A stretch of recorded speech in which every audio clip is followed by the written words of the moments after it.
जहाँ को लाइब्रेरी में पे तो उसे लगे आज तो बोलते हैं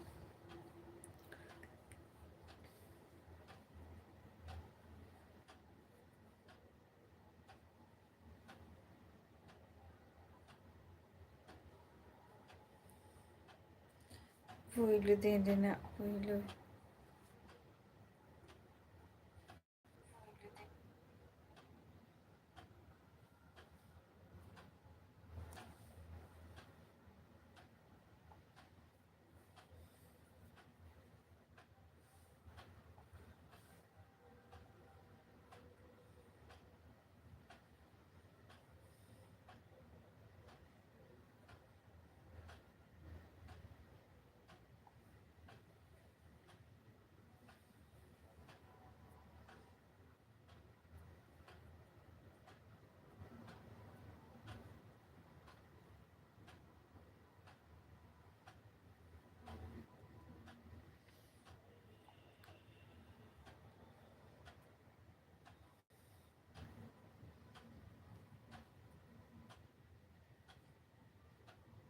आज तो वन पे जहाँ को लाइब्रेरी में पे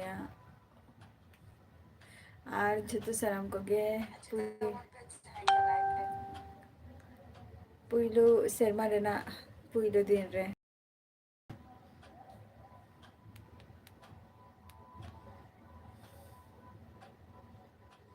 happy new year normal boy happy new year check को पे चिकाया न्यू ईयर रे चेक को पे चिका किया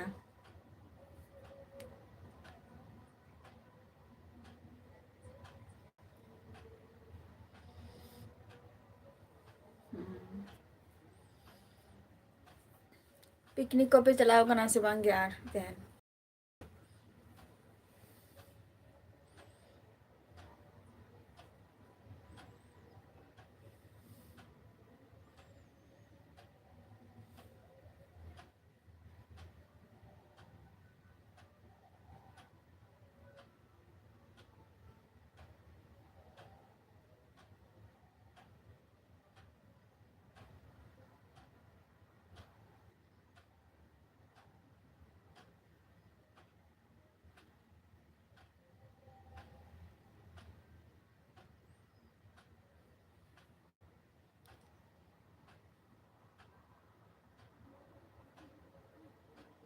kami rege ba adam do ora do tisem hajua sorhai ko seterok kan tape do porop ko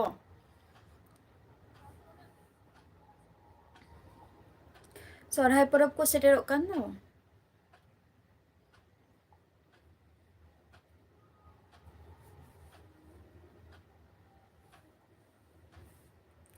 Indo tehen do होला माने होला 31 तारीख के लास्ट डिसेम्बर अतरा निंकन टाइम रे ओड़ा खुनी उडुक लेना और मामा ओड़ा सेन लेनाई तो मामा ओड़ा बांगा निंकन टाइम रे तो बांगा एडवांस रे ओई 7:30 को सेन आरकी और मामा ओड़ा सेन हुई लेना तो अंडे प्रोग्राम हुई कांता है मारा लेकिन ले माने मारा लेकिन ले का बोना जे हिलो प्रोग्राम मेना मेनते 31 तारीख तो 31 तारीख के प्रोग्राम अटेंड किन चला लेना जपी बड़ा कते प्रोग्राम नेल दिन चला कना दुटो जोखो जतो हर को हैप्पी न्यू ईयर जहाँ फ्रेंड को मेना को तो उनको को कटी बड़े हो चुकते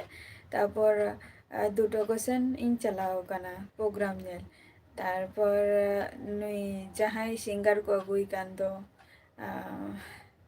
डिसर और हुकना निर्मला तो नुकिना प्रोग्राम नेलगिन चलाव लेना तो ओना प्रोग्राम नेल के तेन सेता उनकिन सला पिक्चर इन शूट लिया तो ओना पिक्चर हापे को सला इन शेयर किया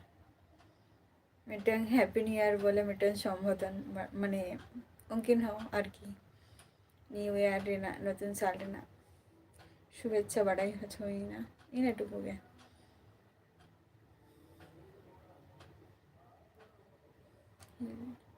अच्छा चलो 10 तारीख बा चलो 10 तारीख पने ओड़ा तेम सेटेरोआ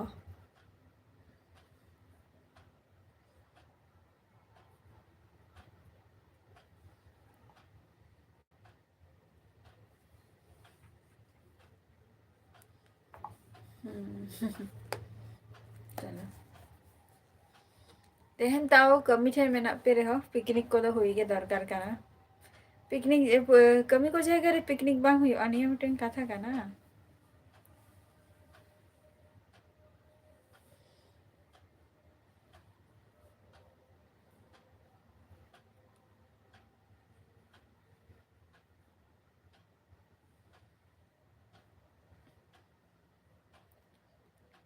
नितो ना कटी माने माने साइ सुई कटी बुझे काना नितो होला आयु होला सेता खन मा पुरो माने जे खूब ओकरे ओकरे माने चे लिया सेरेंगा सेरेंगे ओकरे आयु बेरा तुगड़ी बाजी तारपर अड़ीगन विभिन्न आरकी तो celebration ako happy new year रेना होला आते हैं जो तो लांगा चाबा कना को जपी जों कना को मने हुई कना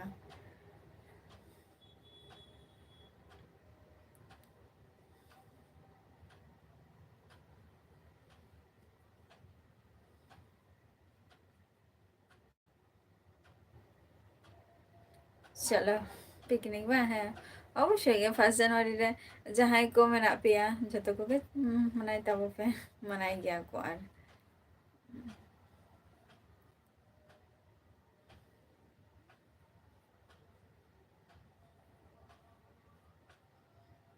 चलाव रे ना पे बा चलो आदो चे माने चे रेसिपी को तहलेन तपिया पिकनिक रे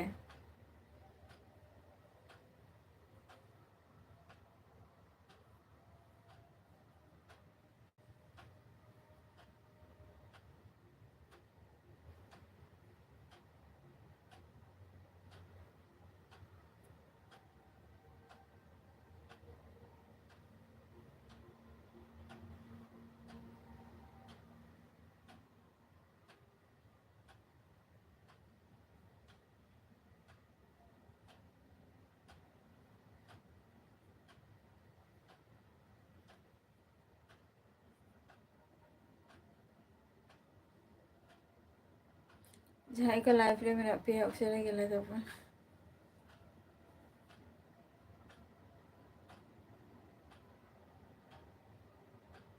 पिकनिक तो बाले में मना होगा तो तेन तो पिकनिक तो पिकनिक को तो बाले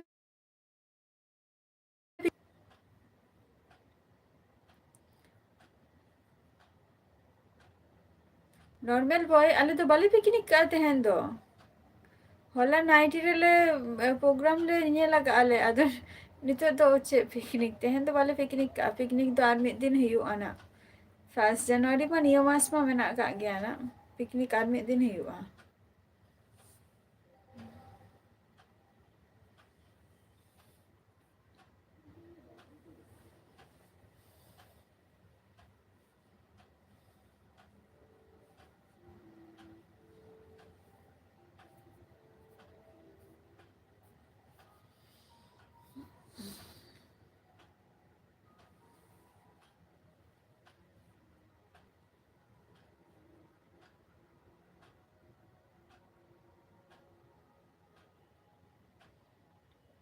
नेल हुई लेंगे तीसो छुट्टी तहन कना 5 तारीख मिटे मेना आना पिकनिक आदो इन हिलो इन अटेंड दाड़ा कना से बांगा बई बढ़ाया ना जेहेतु इन आरो कम मेना इन हिलो रविवार हिलो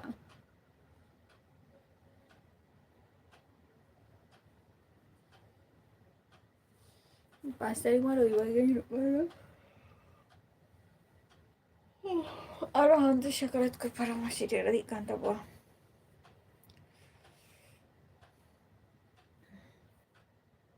हाँ 5 तारीख रविवार पड़ा खाना है आणि 5 तारीख मैंने आका पिकनिक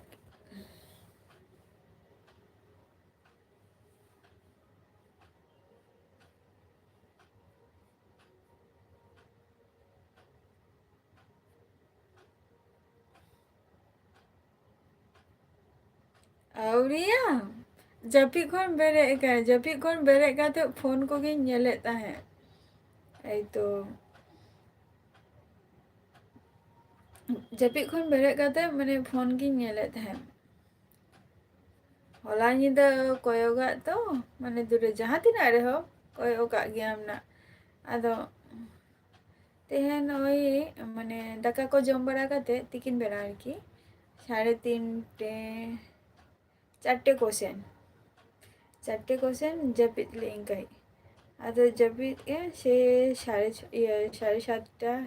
7:30 निंका बेरे हुई कना 6:30 खो 7:30 निंका के आदो बेरे काते आदो फोन को गी नेल बड़ा है आदो नोय तर आपे को सला आरो कमी कांदा है आरो किछु को गे जम दो औरिया Rajesh Murmu happy new year जोहार के आर नया साल जाते आरो नापाय ते चला तम्मा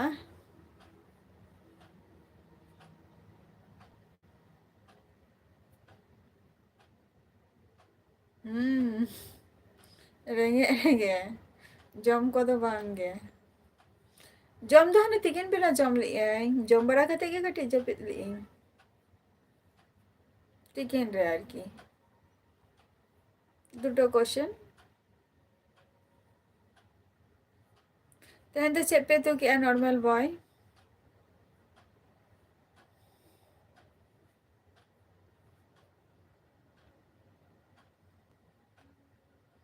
थैंक यू अड़ी अड़ी सरहाव राजेश मुर्मू तेहन चे को पे चिका किया साराटा दिन दारन को पे सेन लेना से बांगे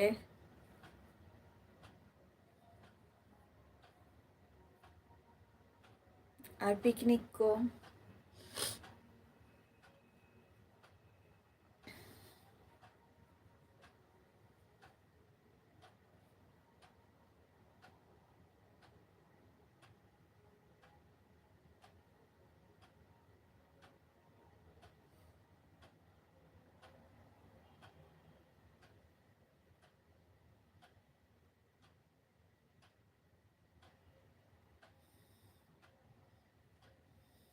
चलो दमे पे एने किया ताहले बा अड़ी पे रस्का किया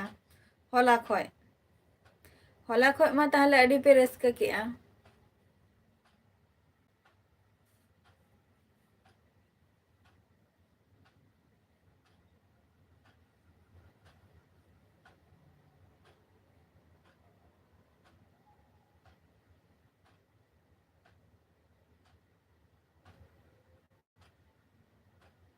चलो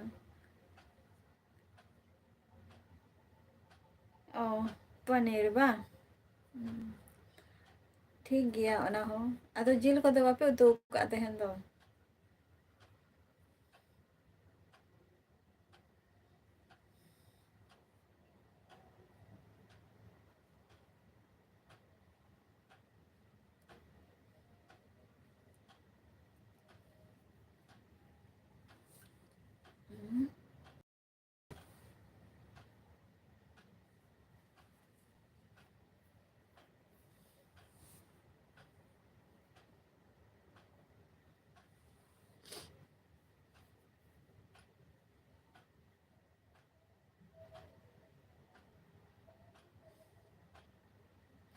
चला ही हुआ समय आपे मा निये समय के तना पे सरहाय कान दवा राजेश चला ही हुआ समय के बांग नामक का मिटंग बांग मिटंग जहाना किछु समंग रे हजू कना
अच्छा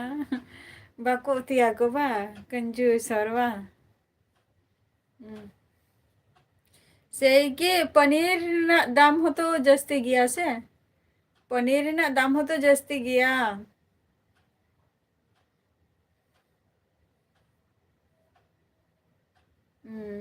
चलो परमेना चलो चलो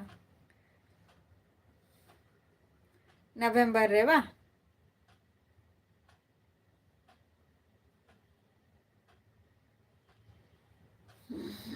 समय को गे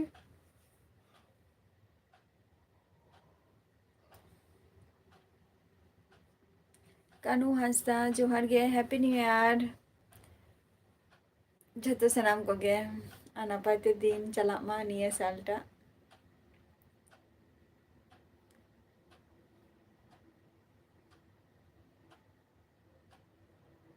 चलेगा मेना पिया कानू हंसता और न्यू ईयर रे चेक को पे चिका किया राजेश मुर्मू तेहन तो पे पिकनिक ले आसे बांगे शुद्ध डीजे के पे चलो किया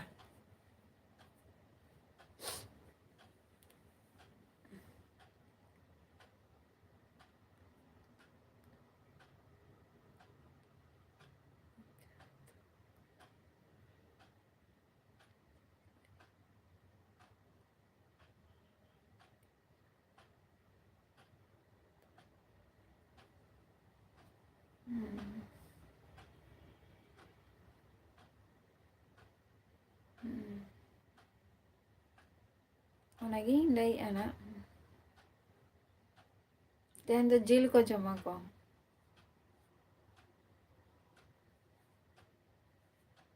2 piece बा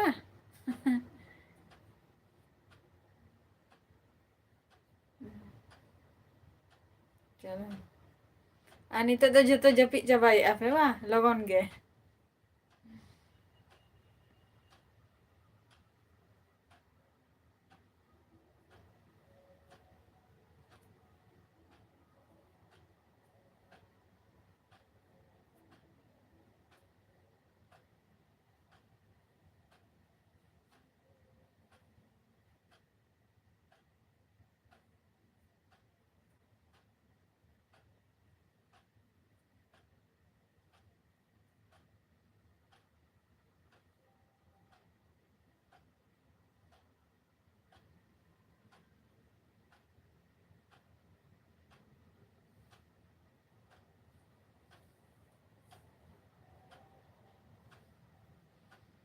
हाँ डांस तो नपाय कथा गान गया बछर रे बा बछर रे दो चेदा हर ओकेशन रे गेम डांस आ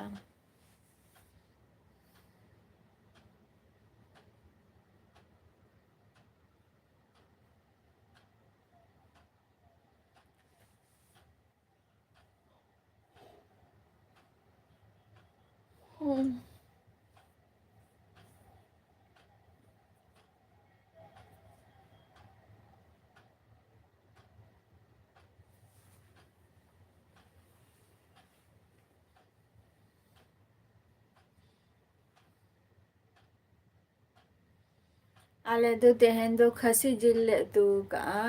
नॉर्मल बॉय खसी जिल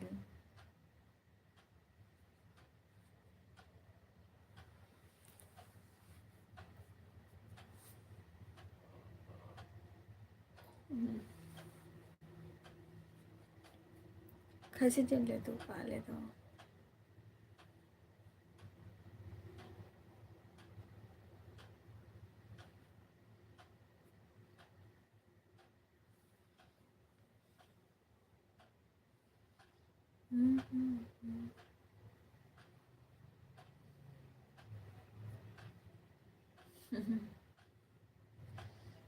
हाँ इनका क्या के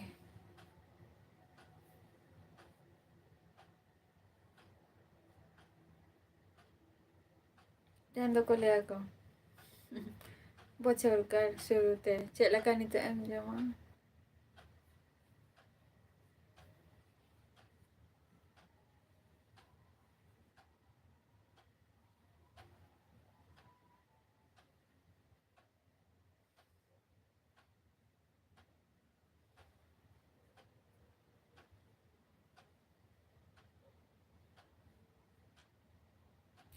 ᱛᱤᱥᱚᱜ ᱠᱷᱚᱱ?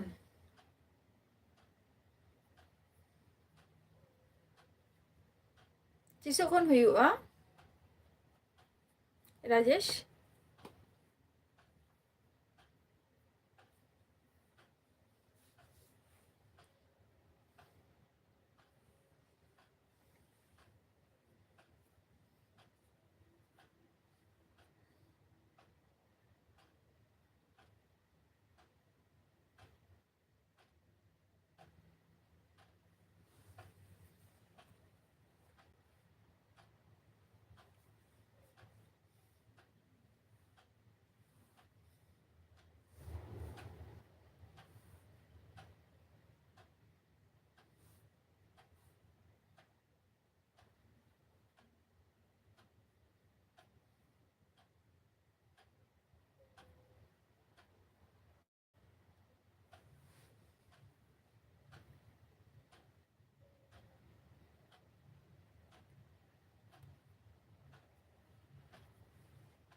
एगारोई जनवरी खय बा? अच्छा चला हुआ राजेश चला हुआ।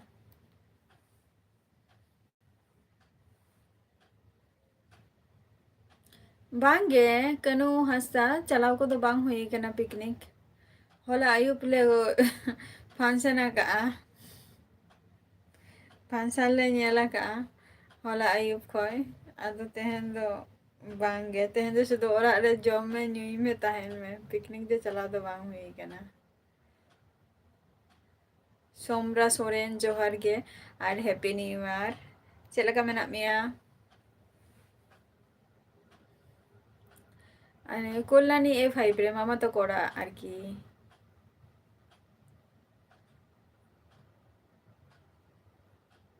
तेहन तो कमी दो उनका चेत हो गे बांगे तेहन तो शुधु कटी जपी रेना टाइम गे माने माने बारहे कटी चला हुई लेना ओका समय चोंग दिसे में तिंगा बैंक कटी चला हुई लेना बैंक मा तेहन बंद गया बैंक बंद गया निया कमी खातिर के कटी कटी चिंग चला लेना किंतु बंद गया ओ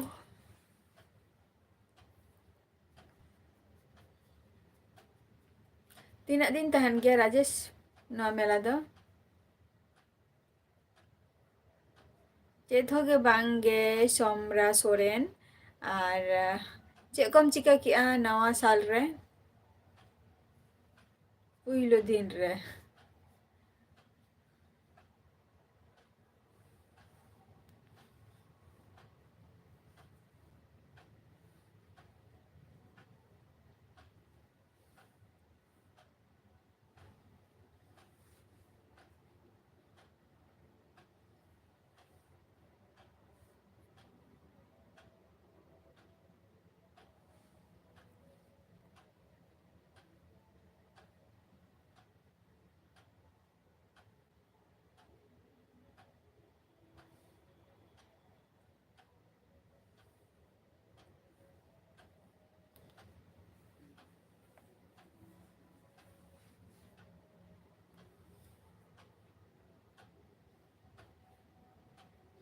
सोमरा सोरेन ओना खातिर तो फेसबुक रेना लिंकिंग एम का ओंडे चलाते जॉइन में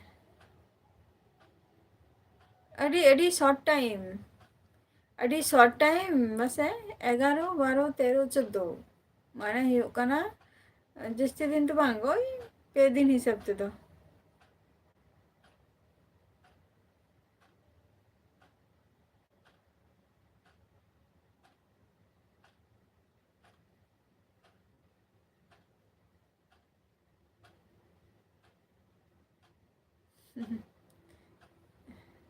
एगेर को बा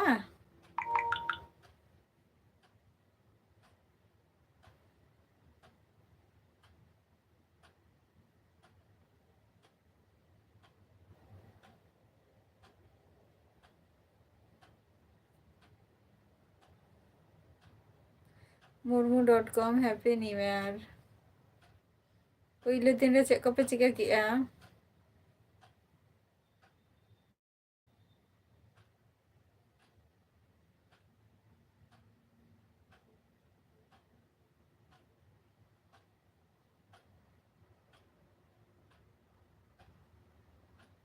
Cida am do susto manus kanam. Normal boy am do susto manus kanam. Ina ko to cida cinta bhabna. ina ko to cida cinta bhabna. Bhagi bhagi jinis to cinta bhabna bang hajok gya sa che.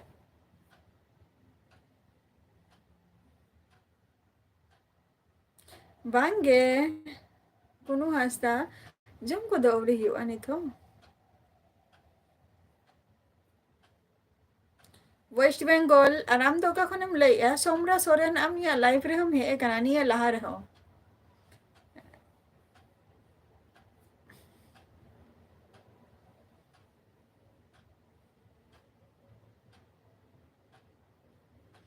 In J Bhave life टा भागी चला ओनागिन चिंताया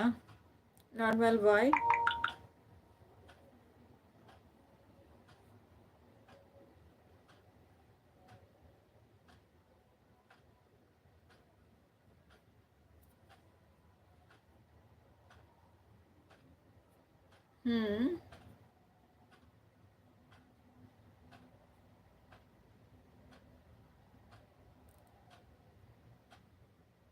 entertain बा अच्छा अच्छा नेले एंग ओना दोना check लेकाते मानुष जते होर को जते को कुसिया मा हसे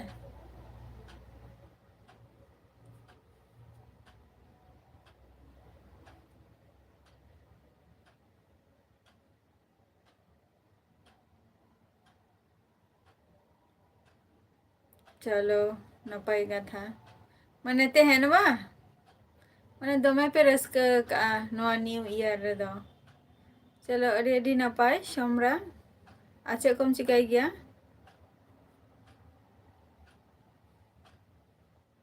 हुआ आप को सला लाइविंग क्लोज लेंखान गिन जमाना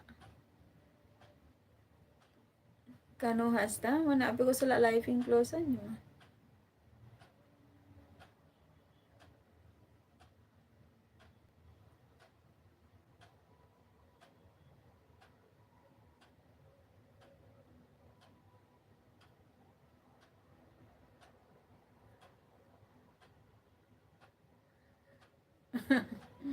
अच्छा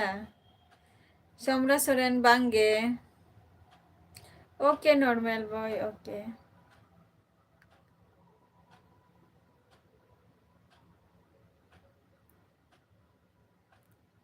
ओके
ठीक गया normal boy okay tata bye bye और इहो जस्ते घड़ी बइन तहना और जोतो सनम को गे हैप्पी न्यू ईयर न पुइलु शर्मा रे ना पुइलु दिन रे आपे को सला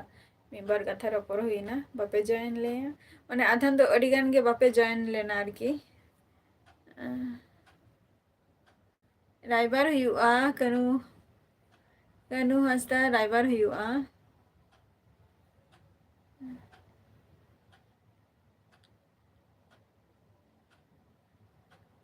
नेली एंग ᱚᱱᱟ ᱫᱚ ᱪᱮᱥᱴᱟ ᱦᱩᱭᱩᱜ ᱠᱟᱱ ᱜᱮᱭᱟ ᱱᱟ ᱡᱷᱚᱛᱚ ᱦᱚᱲ ᱜᱮᱠᱚ ᱠᱷᱚᱡᱟ ᱠᱚ ᱡᱟᱛᱮ ᱡᱟᱦᱟᱱᱟᱜ ᱠᱤᱪᱷᱩ ᱵᱷᱟᱜᱤ ᱠᱚᱨᱟᱣ ᱦᱩᱭᱩᱜ ᱢᱟ ᱦᱮᱸᱥᱮ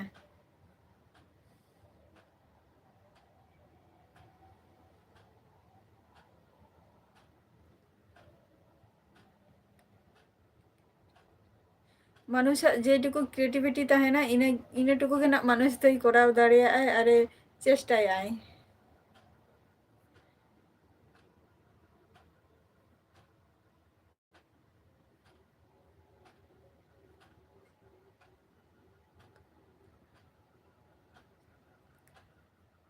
सोमरा सोरेन चे एम चिकाई गया कमी कम कमी गया से बांगे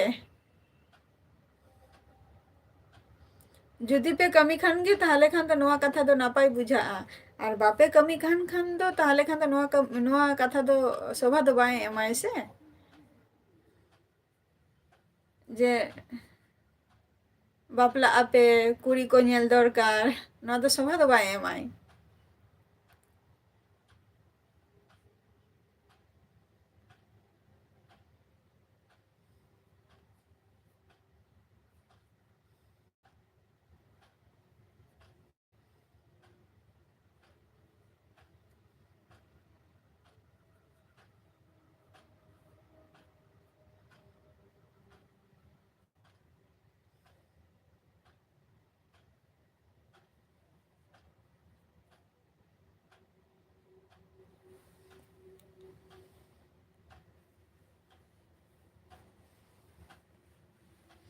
तो चलो तेहन दो टाटा बाय बाय झोतो को गे जम बराते जपित तबो पे अड़ी गान पे रस्का का इन हुई रस्का का लगा लगन तेहन दो जम बराते जपित ही टाटा बाय बाय